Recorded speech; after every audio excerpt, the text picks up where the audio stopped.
పుట్టపర్తి గారు చాలా valuable information ఇచ్చిండ్రు. పృథ్వీరాజ్ అన్న అదే టైం దృష్టిలో పెట్టుకోండి అన్న, ఎందుకంటే చీకటి అవుతుంది, ఇక్కడ వేరే ప్రోగ్రామ్స్ ఉంటాయి మళ్ళీ, ఎందుకంటే మన ముఖ్య అతిథులు మాట్లాడాల్సి ఉంటుంది.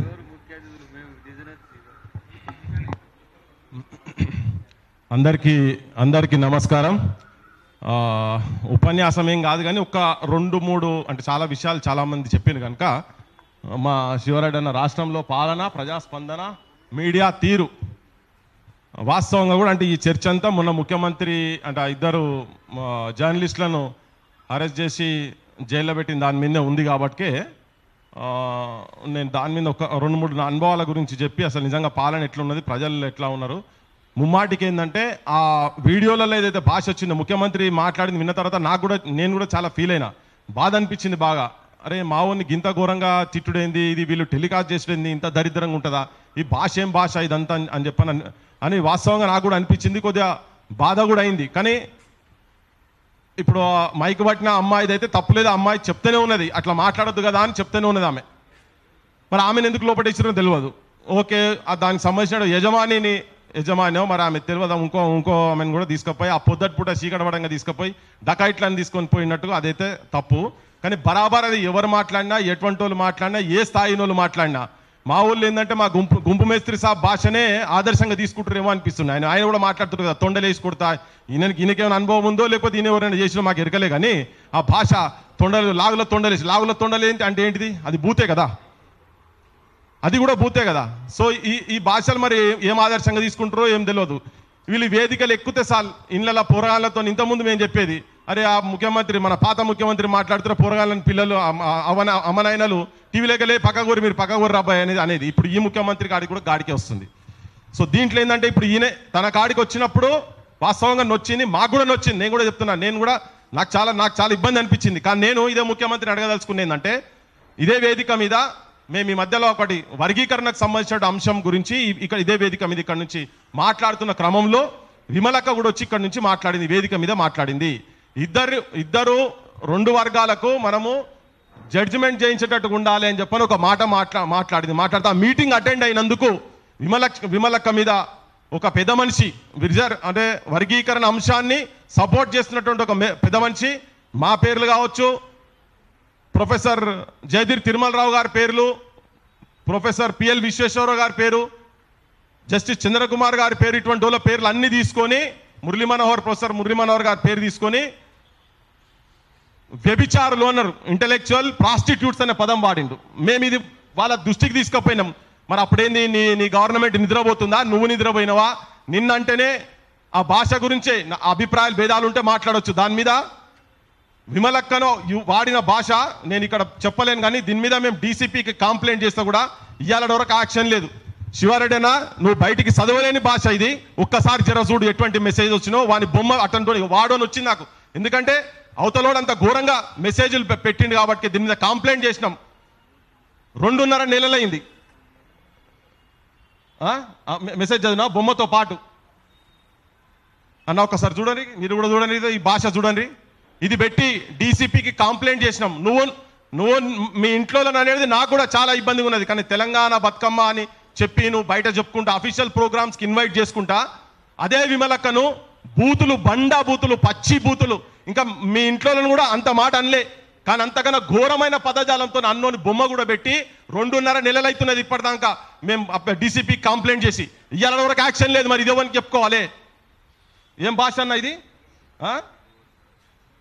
ఉన్నాడు దాని డీటెయిల్స్ అన్ని కూడా ఉన్నాయి, మేము కంప్లైంట్ కూడా చేసినాము. ఇక చూడండి ఇది అనుకోవాలి కూడా, సైబర్ డీసీపీకి ఇచ్చినాం. మరి నీ కాడికి వస్తేనేమో నీకు నొచ్చింది, మరి నువ్వు మంది కాడికి వస్తే నీకు పట్టింపు ఉండదా? మళ్ళీ నువ్వేం భాష మాట ఉరికిచ్చి కొడతా అని చెప్పి, వాళ్ళు ఉరికిచ్చి కొట్టుడు కాదు, తిక్కలేసే కంతల తుపాకి పెట్టి కాల్చేటోళ్ళు వాళ్ళు. ఈయన బట్టలు కూడా తీసి కాదు, వాళ్ళు అన్ని ఉండగా నీ సైన్యమే ఉండగా వచ్చి కాల్చిపోయేటోళ్ళు వాళ్ళు. వాళ్ళని పట్టుకొని ఒక బండ బూతులు, ఆ బూతులు నేను చెప్పరాను, బయటికి చెప్పరాను. ఆడవాళ్ళు కూడా అమ్మాయిలకి ఎవరైనా ఉంటే రఘుజర్ ఒకసారి చూడు బాస్, ఇది నువ్వు కూడా చూడాలి, ఇది వాళ్ళు ఎట్లా చేస్తారు అనేది. అయితే నేను ఇక్కడ వ్యతిరేకత జనం లోపల భాష ఎట్లున్నదని చెప్పేటందుకు ఒక 2-3 చిన్న ఉదాహరణలు చెప్పదలుచుకున్నాను నేను మీకు. ఈ మధ్యలో మేము హైడ్రా ఇష్యూ జరిగినప్పుడు స్లమ్స్కు పోతే ఒకరోజు రాత్రి పూట ఇళ్ళకి వెళ్ళి వాళ్ళందరినీ కాల్ చేసి నెంబర్లు వేసి, గుడ్లకు నెంబర్లు వేసినట్టు బర్లకు నెంబర్లు వేసి చూసినావన్నా, ఈ భాష చూసిరా, దీని మీద కంప్లైంట్ చేస్తే ఇప్పటిదాకా యాక్షన్ లేదు. రఘు ఒకసారి భాష చూడు ప్లీజ్. పక్కోళ్ళు కూడా చూడాలి. సో మీరు బయటికి చదవాల్సిన అవసరం లేదు కానీ జస్ట్ భాష చూడండి మీరు.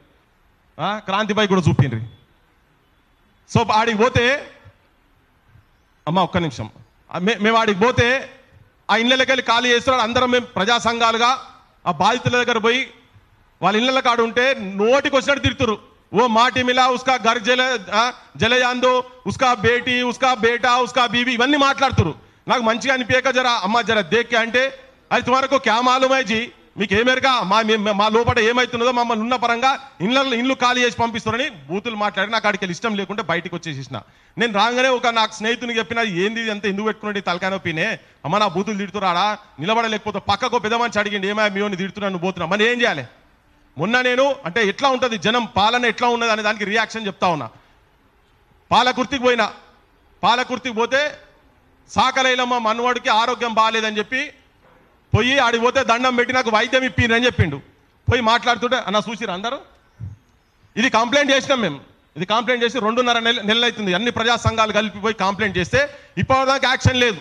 నీకు వచ్చిన కాడికి మాత్రం డెఫినెట్గా నువ్వేం చేస్తున్నావు ఆ జర్నలిస్ట్ అన్నాడు కాదు, ఎవరు అన్నారో అది భాష ఎట్లున్నది పల్లెలు అని చెప్తున్నాను. ఇక్కడ ఒక ఉదాహరణ చెప్పిన ఆ చనిపోయిన ఆయన దగ్గర పోతే రామచంద్రం దగ్గర పోతే 2 చేతులు దండం పెట్టి నా మనవరాలకు నా కోడలకు ఏదో మహిళా కమిషన్ల మెంబర్ అనౌన్స్ చేసిరు, అది పక్కగా నాకు వైద్యం ఇప్పిరి దయచేసి 6 నెలల నుంచి బెడ్ మీద ఉన్నాడు అంటే సరే పోయినాక నేను అడికెళ్ళి విజ్ఞప్తి చేసిన, టీవీలలో చెప్పిన, రఘు కూడా చెప్పిన, రఘు దాంట్లో కూడా వచ్చింది, కొన్ని ఛానళ్ళల్లో వేసిండ్రు, ముఖ్యమంత్రి దాకా కూడా పోయింది. నేను కూడా ప్రయత్నం చేసిన కొంతమందితోని ఒక టెలిఫోన్ చేసి ఏదో ఒక హాస్పిటల్ వేసి జర వైద్యం ఇప్పిరు నాయన జర ఏం అడిగేది లేదని ఏం అడుగుతలేడు, వైద్యం ఇప్పిండ్రి. 22 సంవత్సరాలు ఆయన సర్పంచ్ ఉండే చాకలైలమ్మ మనవన్ గురించి చెప్తున్నా నేను.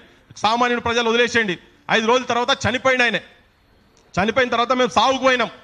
సాగుకు పోతే ఒక పెద్ద మనిషి పట్టుకొని, చదువుకున్న పెద్ద మనిషి పట్టుకొని అరే ఇక వాడు వీడు అన్నాడు చిన్న పదం బూతు మాట్లాడుకుంటా వీడు నిద్రపోతున్నా వీడు ఏడబన్నాడు అని చెప్పి మాట్లాడినా బన్నీ చేయి పట్టుకొని ఆపుతా ఉన్నా. అట్లా మాట్లాడకండి. ఎవరు ఆపుతారండి? గవర్నమెంట్కి ఇంత కూడా రెస్పాన్సిబిలిటీ లేదా? ఏం చేస్తున్నాయి నీ నిఘా వ్యవస్థలు ఏం చేస్తున్నాయి? గుడ్లు పెడుతున్నాయా? నిద్రపోతున్నారా? తెలుసుకోవాలి కదా. కనీసం వైద్యం కూడా ఇప్పలేకపోతున్నారు కదా. అటువంటి వాళ్ళు కడుపు గాలి మాట్లాడుతున్నారు, సరే చూపియొద్దు, కానీ పాలన ఎట్లున్న దాని విషయంలో రియాక్షన్ ఎట్లున్నదని చెప్పేటందుకు చెప్తున్నా. చాలా తీవ్రమైన భాషలో అది సభ్య సమాజం వివరం కూడా మనం యాక్సెప్ట్ చేసేది కాదు. కానీ దాంట్లో మొత్తం జర్నలిస్టుల మీద మొత్తం వేసి జర్నలిస్టులను మొత్తం లంగలు దొంగలుగా చూపించేది ఆ భాషల. వీళ్ళు పక్కకుంటే వీళ్ళందరూ తిట్టుకునే భాషలు కూడా గవే భాషలు. వేదిక మీదనైతే ఎట్లా అడ్డగోలుగా మాట్లాడుతూ ఉన్నారు. ఈ భాషను నిజంగా కూడా ఒక పర్యవేక్షణ ఏంటిదో చట్టం అయితే ఉంటుంది కదా, ఆ వేసిన ఛానల్ను బంద్ చేపిర్రి. ఎవరెవరు వేసిన ఛానల్ బంద్ చేపిర్రి. ఆ జర్నలిస్టులను తీసుకుపోయి ఆడవాళ్ళని ఏం చూడకుండా తెల్లారగా అట్లా తీసుకుపోయి లోపటేసుడు మాత్రం మాకు నచ్చలేదు. బరాబర్ ముఖ్యమంత్రి గారు రేవంత్ రెడ్డి గారు మీ దగ్గరకు వచ్చింది కదా, ఇప్పుడు నేను చెప్తున్నా మళ్ళీ ఇంతమంది మీడియా ఛానల్ ఉన్నాయి కదా, నీ మీడియా ఎట్లా ఏం చేస్తారో నాకేం తెలియదు, మీ ఛానల్ ఎవరో కూడా తెలియదు, కానీ ఇప్పుడు నేను చూపించేదాన్న కనీసం ఇప్పటికన్నా యాక్షన్ తీసుకొని ఇటువంటి వాళ్ళని ఎవరెవరైతే భాష గురించి జర్నలిస్టుల మీద కావచ్చు అందరి మీద చాలా మంది మీద బయట కనీసం ఉచ్చరించలేనట్టు మనం కూడా చదవలేనటువంటి నిద్ర పట్టదు. ఇది కొంతమంది ఇప్పుడు చదువుతాం మా ప్రకాశ్ అన్నకు వాళ్ళ ఇంట్లో గురించి కనుక ఫీల్ అయ్యి ఉంటే మాత్రం వీళ్ళు ఎవరికి కూడా నిద్ర పట్టదు ఈ భాష. వీళ్ళను బొక్కల వారేస్తావా, కేసులు పెడతావా, ఎట్లయితే వాళ్ళని పెట్టినావో ఇట్లా చేసినటువంటి వాళ్ళని. ఇదే కాదు ఇప్పుడు మన నరసింహ చెప్పింది ఇంతకుముందు జర్నలిస్టుల మీద కూడా అట్లా భాష పెడతా ఉన్నారని, తప్పుడు కేసులు పెట్టే ప్రయత్నం ఇప్పుడు విఠల్ మీద కూడా జరుగుతూ ఉన్నది. ఇటువంటివి కాకుండా మీరు వాస్తవాలకు దగ్గరగా ఉండి రాజకీయాల గురించి వాడుకుంటేందుకు మీకు అవసరం ఉన్నప్పుడు ఒక తీరుగా, మీకు అవసరం లేనప్పుడు ఒక తీరుగా మాట్లాడి ఆచరణలో కూడా మీ పరిపాలనను పక్షపాత రీతిలో కనుక చూపించి ఎదటోళ్ళను తొక్కేటందుకు అణిచేటందుకు కనుక వాడితే ప్రజల నుంచి తిరుగుబాటు వస్తుంది. ఆ తిరుగుబాటు రాకుండా ఉండాలంటే మీ పరిపాలన సక్రమంగా జరగాలి. ఇప్పటి నుంచైనా కానీ మీ భాష ఫస్ట్ మార్చుకోండి. మీరు ఉరికిచ్చి తంతము ఇవన్నీ ఏందా పిచ్చి మాటలు నాకు అర్థమైతే లేదు. ఆ రోడ్డు మీద పాండబలవుడు తిరిగేటోడు మాటలు అవన్నీ మంది ఎక్కువై గంజాయి తాగేటోళ్ళు మాట్లాడు అవన్నీ అటువంటి మాటలు కాదు. ఆయన ఒక ముఖ్యమంత్రి ఉన్నావు, నీ బాధ్యత రెస్పాన్సిబిలిటీ కానూన్ నీ చేతులు ఉన్నది. తప్పులుంటే నువ్వు చట్టంతో కేసులు పెట్టి ఇంకేమైనా తప్పుడు కేసులు కాదు. ఈ భాషలు ఏంటి నాకు అర్థం కాదు. ఎవరిని పడతాలను ఉరికిచ్చే అంటే ఏం చెప్పదలుచుకున్నారు, ఏం మెసేజ్ చేయదలుచుకున్నారు నాకు అర్థమైతే లేదు. వీళ్ళంతా బట్టలు ఇప్పుడట మళ్ళీ ఈ బట్టలు ఇప్పుడు షోకి ఏందో మాకు తెలియదు, కానీ అదైతే ఆల్రెడీ చెప్పేసేసినాం కదా, ఎక్స్పీరియన్స్ ఉన్నదని. సో ఇప్పుడు ఏంటంటే చెప్పదలుచుకుందంటే విఠల్ ఇప్పుడు రానోళ్ళు ఎట్లాగో రాలే వదిలేసే, వాళ్ళు ఎందుకు రాలే అవసరం లేదు. వాళ్ళ అవసరాల గురించి వాళ్ళు పోయినారు. మాట్లాడేవాళ్ళు వచ్చాడు మంది ఉన్నారు, కింద కొత్త జర్నలిస్టులు వస్తున్నారు. అందుకే ఆల్రెడీ ఇప్పుడు ఉన్నటువంటి మీడియా ఛానళ్ళు ఒక్కొక్క రాజకీయ పార్టీకి అనుబంధ సంస్థలుగా జమ ఉన్నాయి కనుక ఎవరు మాట్లాడతలేరు కావచ్చు. కానీ 90% ఇవాళ ప్రజా సమస్యలు యూట్యూబ్ ఛానళ్ళు కింది పోయిన వాళ్ళు వాళ్ళే లేపుతున్నారు. ఎక్కడో దగ్గర ఈ చిన్న ఇటువంటి జరుగుతుంది, దీని చుట్టూ మొత్తం తిప్పి ఉన్నోళ్ళందరినీ దొంగలని బ్రాండ్ వేసుడు మాత్రం ఇది కరెక్ట్ కాదు. ఇలా సమాజాన్ని మేల్కొల్పుతున్నదైనా నిజం కూడా వాయిస్లెస్ కావచ్చు, వాళ్ళందరి దగ్గర పోయి లేపుతున్నది కేవలం యూట్యూబ్ ఛానల్లే. ఆ ఛానళ్ళు కేవలం అడ్వర్టైజ్మెంట్కే పరిమితం అవుతున్నాయి. వాళ్ళకి యాడ్లో పైసలతో వాళ్ళ ఛానల్ రన్ చేస్తారు కాబట్టి వాళ్ళు అట్లనే రన్ అవుతా ఉన్నాయి. కనుక ఈ ఛానళ్ళ మీద యూట్యూబ్ ఛానళ్లకు నిజంగా కూడా వీళ్ళకి కార్డులు ఇవ్వాల్సిందే, వీళ్ళకి హెల్త్ కార్డులు ఇవ్వాల్సిందే. అందులో ఏమన్నా మీరు నిబంధనలు పెట్టాలి. అది కూడా జర్నలిస్ట్ సంఘాలతో కూడా యూట్యూబర్స్తో కూడా పెట్టి కూర్చోబెట్టుకొని వాళ్ళని కూడా దానిలో భాగస్వామ్యం చేసి మీరు ఏమేమి కానూన్లు చేస్తారో చేయండి. ఇటువంటి పదజాలం వాడనీయకుండా ఏం చేస్తారో చేయండి. First you be the change what you ask from others అనే లెక్కగా మీరే ఆ మార్పు ఏదో ఫస్ట్ మీ భాషలా మీరు మార్చుకోవాలని చెప్పి ముఖ్యమంత్రి గారికి చెప్పదలుచుకున్నాము. ఆపోజిషన్ పార్టీల కూడా చెప్పదలుచుకున్నాము. Thank you so much. Thank you Prithvi అన్న, మీరు ప్రభుత్వానికి చాలా సూచనలు చేసినారు. నెక్స్ట్ శ్రావ్య ప్లీజ్, మనం 2 minutes మాట్లాడండి. మన కోసమే వీళ్ళందరూ వచ్చిండ్రు, మీరందరూ వచ్చేందుకు చాలా సంతోషంగా ఉంది. ఎందుకంటే మన కోసం వచ్చిన వీళ్ళు, మీరు ఒక 2 minutes మాట్లాడండి.